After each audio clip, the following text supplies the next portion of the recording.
You've heard the saying, show me a friend and I will show you your future.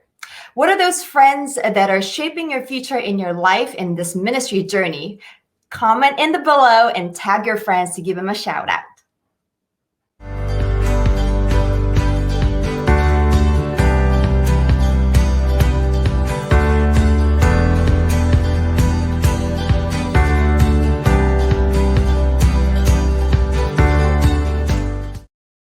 Hey, welcome back to Learn Together. I'm Saehee, and I'm super excited to have this professional conversation about leading in ministry. Today, we're going to be talking about some divine friendship in a professional setting, and I don't want to talk about it alone because there are other people that are better equipped to have this conversation with me. So I'm going to invite Dr. Shannon Polk, my co-host, right on the video right now. Hello, Dr. Pook, how are you doing? I'm good, Saehee. It's good to see you again. Yes, so good to see you. I am especially grateful for your friendship, and not just as, ministry colleagues, but I get to learn so much from you. In fact, I'm in my doctoral study right now, and I'm quoting your work in my study, and I look up to you as a professional mentor. And I think we need a lot of that kind of relationship in our journey. What do you think? Do you have any of those people that are professional mentors and friends in your circle? Oh, definitely. I had the wonderful experience of being part of an all-female cohort at the Assemblies of God Theological Seminary, and it was there that I met a very close and dear friend. And it's so critical. They say that you are the product. You can actually see your future if you look at your 5 closest relationships, right? And so it's key for your professional and your ministry journey to make sure the people that are closest to you have God at the center and are the kind of people that are cheering you on, right? In the spirit of our beloved sister, Dr. Jody Dietrich, right? Who are those people? And so I have the privilege of introducing one of my friends. Well, I can't wait to just meet her. So just go ahead and introduce us. Who is this? Sure. So I'd like to introduce everyone to Dr. Stephanie Nance. She is the spiritual formation pastor at Chapel Springs Church in Virginia. She is a graduate. She got her MDiv and her doctorate of ministry at AGTS. She is also an executive presbyter for the Potomac Ministry Network. She's just a wonderful and beautiful individual who teaches me so much every time that we're together. Well, I can't wait to meet her and just add her to my friends list too. Let's welcome Dr. Stephanie Nance. Hello, Dr. Nance. Hi, it's so wonderful to be here. Well, it's so good to have you. Your background is very intimidating. I have a fake flower, fake plant or something, and you got a bunch of books in the back. That's so amazing. That just tells me that you love learning and growing. So tell us about your background a little bit.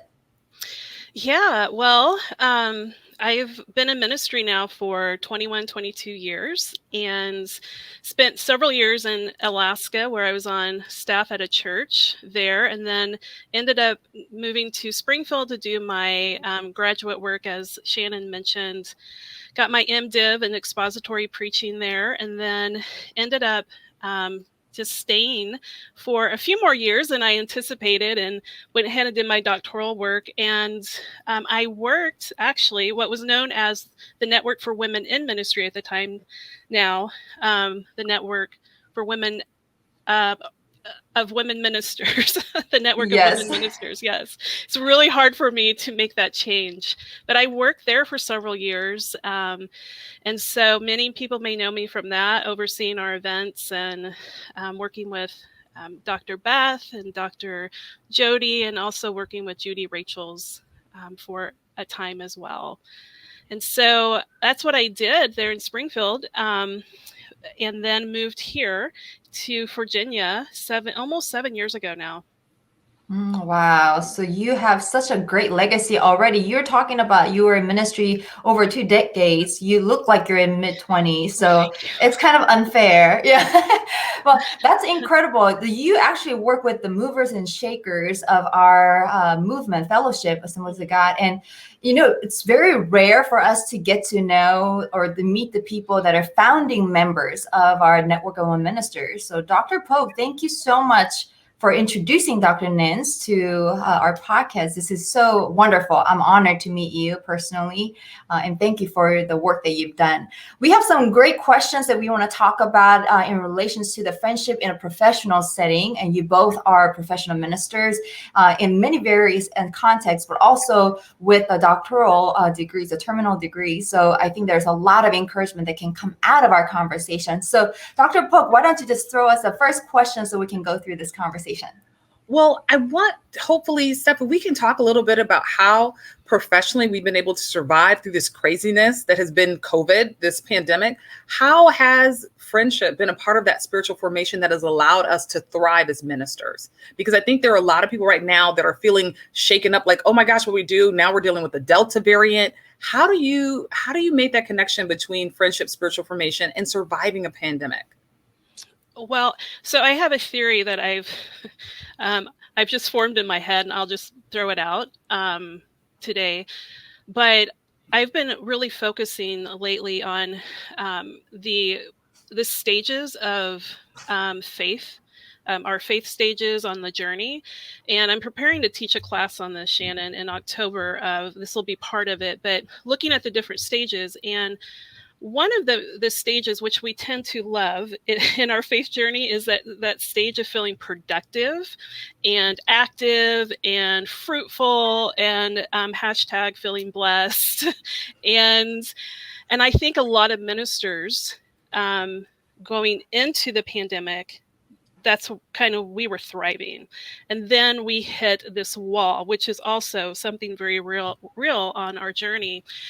What's interesting, that tends to be that productive stage is what's typically called as stage 3. And you go into stage 4, which is the inward journey, deeper.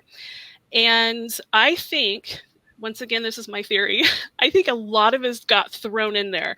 I tend to dive in the deep anyway. So, but I got to tell you, if I must have got thrown in even deeper, because what I'm finding as I'm having conversations like with Shannon and other ones of my friends, that we kind of got it thrown into this deep reflective stage of everything kind of disappeared. Our calendars cleared out. We got to rethinking things. And why are we doing this? We got to questioning things. And I have found during this process in the past year, it's been critical that I have a Shannon to call. And Shannon, you probably remember our conversation just a few weeks ago, and I said, I'm not well.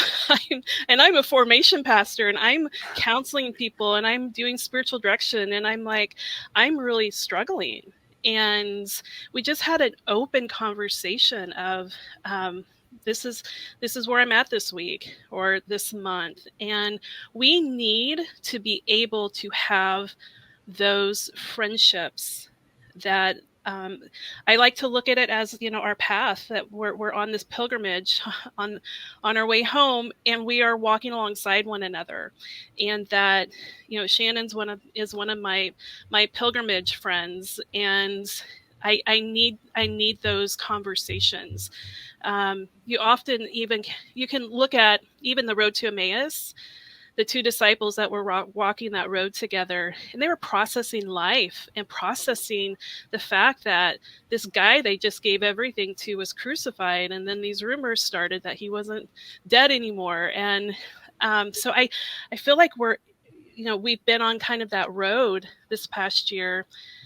And it has probably been one of the greatest spiritual practices of just making it a discipline to call my friends, I have another good friend in the area, and I may feel really tired at the end of the day, but I'm going to get into my car on a Friday, head toward DC, and go have dinner with her, because I know I need that wisdom. I just need that companionship. Especially, I will say this, I'm single.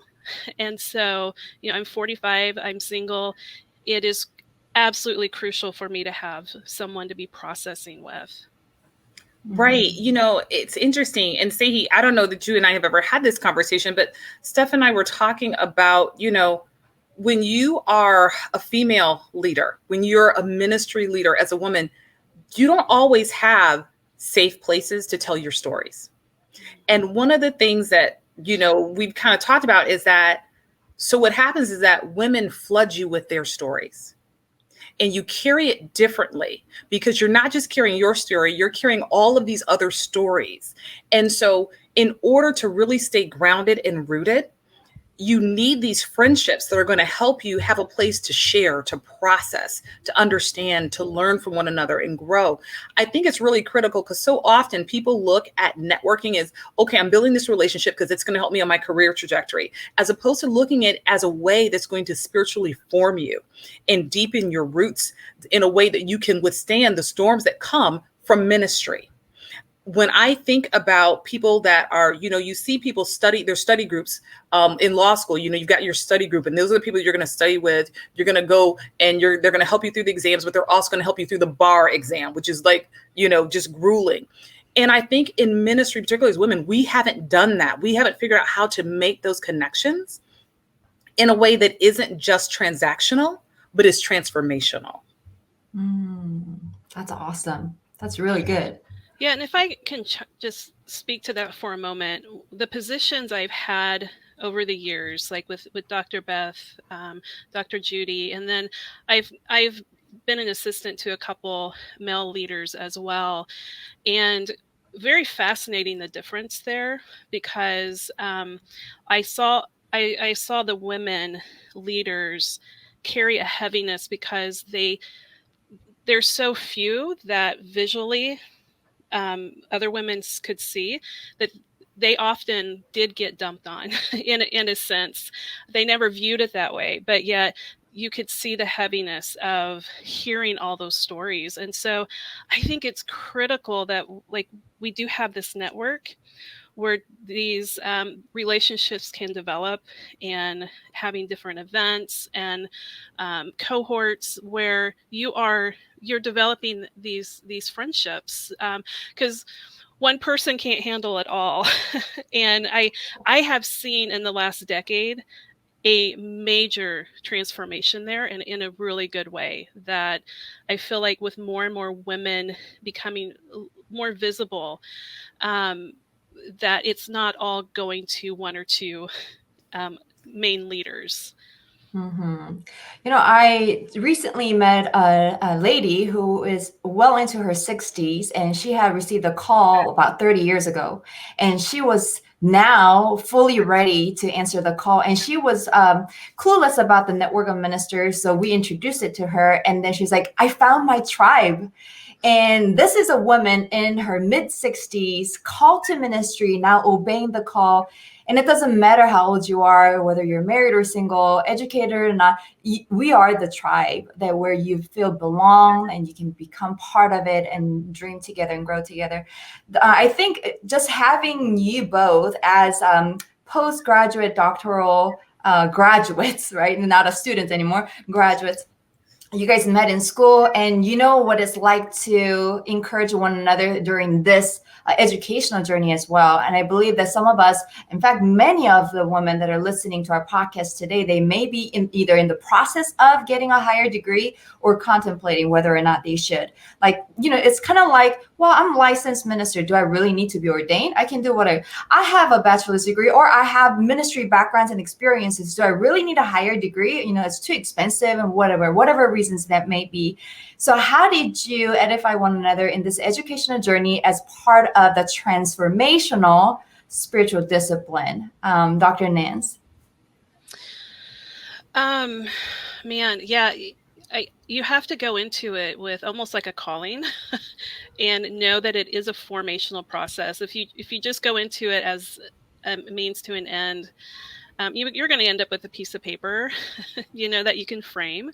But it really is about the formational aspect and the person and the minister that you're becoming.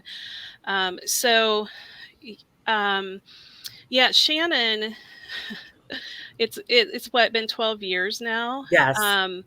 And so we've been out of our doctoral work for a number of years now. But I know during those years of being in our programs, how critical it was. Like I didn't know I needed to be at a table with women. In fact, I would have pushed against it going into it. I'm all about men and women together at the table. But it's been critical for her. It's been critical for me to have her in my life, even to accomplish. I think we both went through times of just, why am I doing this? Pushing through. I think even Shannon. I mean, you had a baby in the middle of it, right? Because that's a smart thing to do. So you graduated, I think, a few months or a year later or something, and so it's just, having each other was just critical in encouragement and speaking life and reminding one another, okay, remember when you started, here's why you entered it, and helping cast that vision again. Right, because the thing about it is that oftentimes when you have that kind of corporate mindset, and by corporate, I'm talking about the corporate professional mindset of like, okay, I'm going to do this in 3 years, I'm going to do this in 4 years, and you've got this very straight trajectory that you're on. I love the fact that Stephanie did her doctoral project on embracing the mystery, because I don't think we have in our journey embraced the mystery. Because we think that, so I become a children's pastor, then I'm going to be a youth pastor, and then I'll be an associate pastor, and then I'll be a lead pastor. And this is the trajectory, as opposed to saying, God, I am open to your mysteries. And when you have friendships along the way, when those mysteries happen and you're kind of like, you feel unmoored and you're like, oh, where do I go? You have someone who's praying alongside you saying, let's embrace this mystery together. So when I am saying, oh my gosh, I don't know what to do, I call Stephanie. She's my spiritual formation friend. She's going to be like, okay, Shannon, here's a practice we need to step into. Here's a way that you can embrace it. We joke about, our marital status, right? Stephanie's single, I'm married. I call her because there are times when I need to hear something through the lens of a single person. I need to hear her voice. I need to hear her express some things. She will call me and I'm like, oh, okay, there's that other piece of it that's missing. If I am unwilling to embrace the diversity in my friendship, if I'm unwilling to embrace the mystery of God as it unfolds, then I'm going to miss something on this ministry trajectory that I'm on. I'm going to miss some deep rootedness that can take place. There have been times, challenges, because as staff pastors, I can't go to the parishioners when there's an issue on my staff. Can we be real for a second? I can't just go when there's an issue in my ministry district. I've got to have some friendships where I can go to people, I can call Stephanie and go, girl, this is crazy. Can you pray?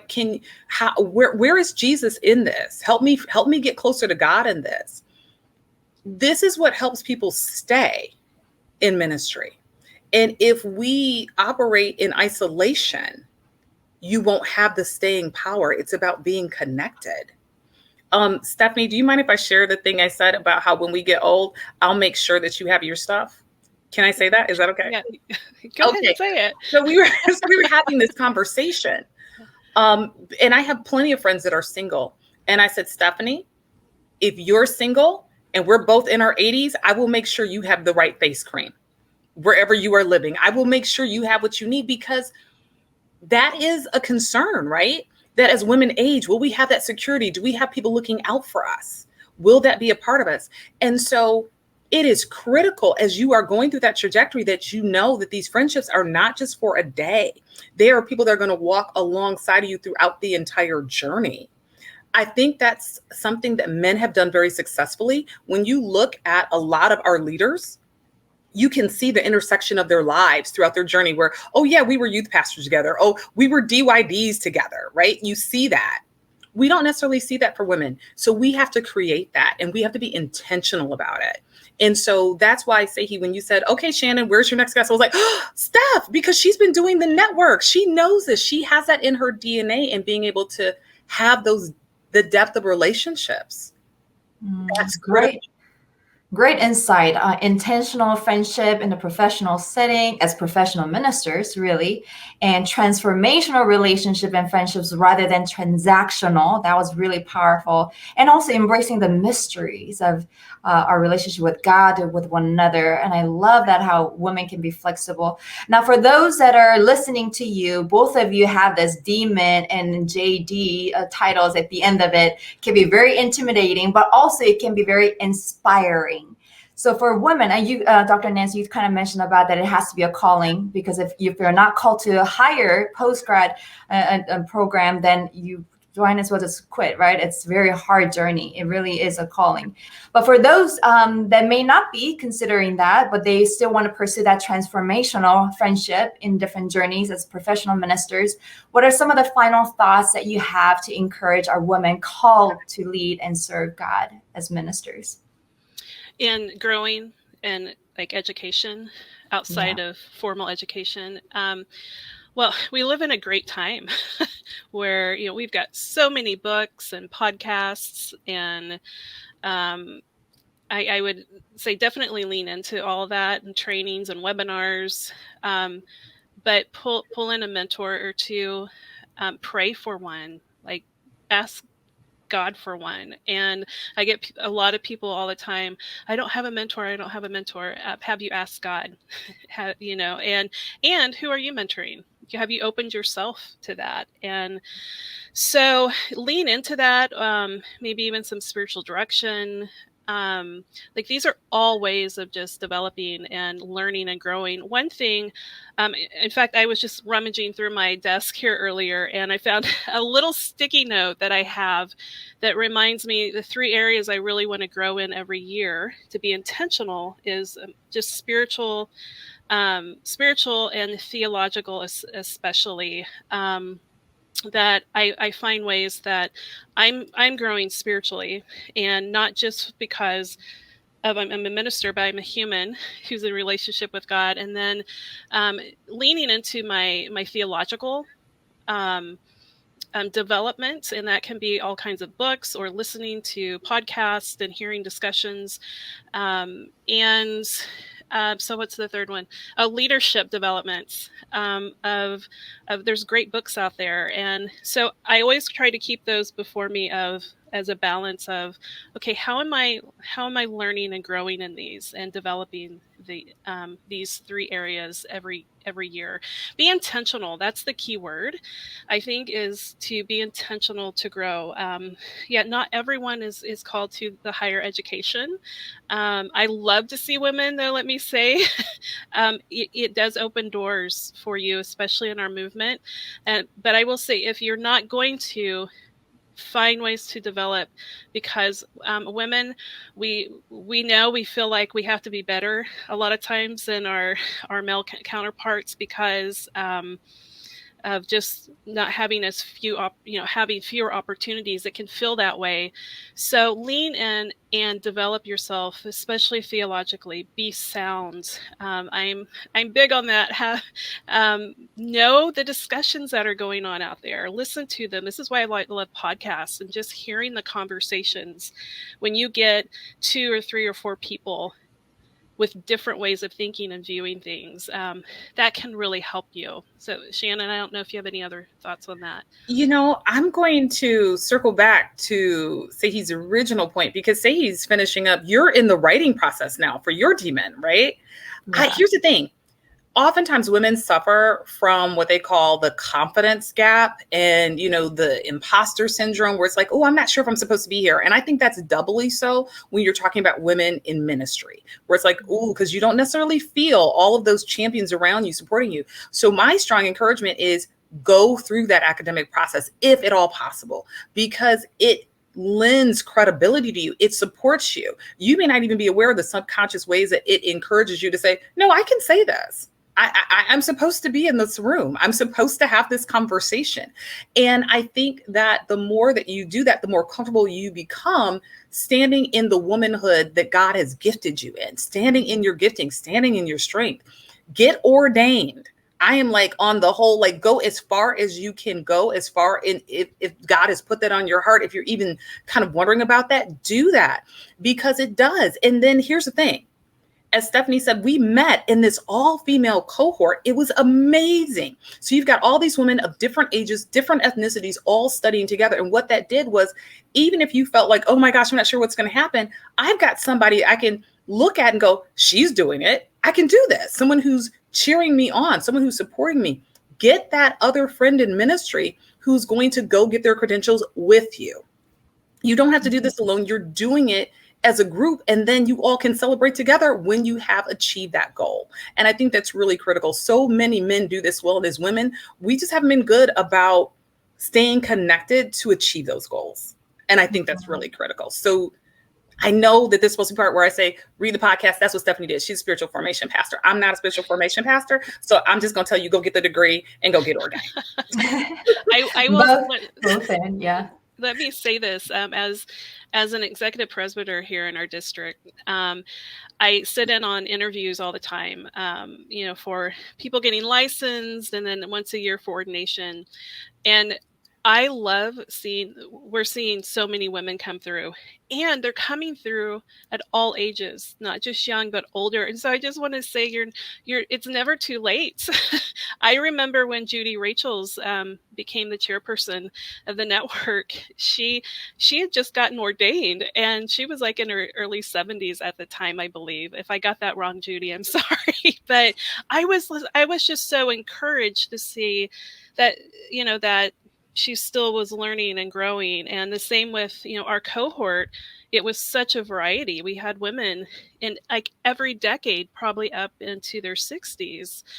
And that was such an encouragement for us. And so for those of you who are older, you're not too old to grow and to develop in this. And definitely, one thing we at the district level, we don't like to see people, men or women, get stuck at that licensing.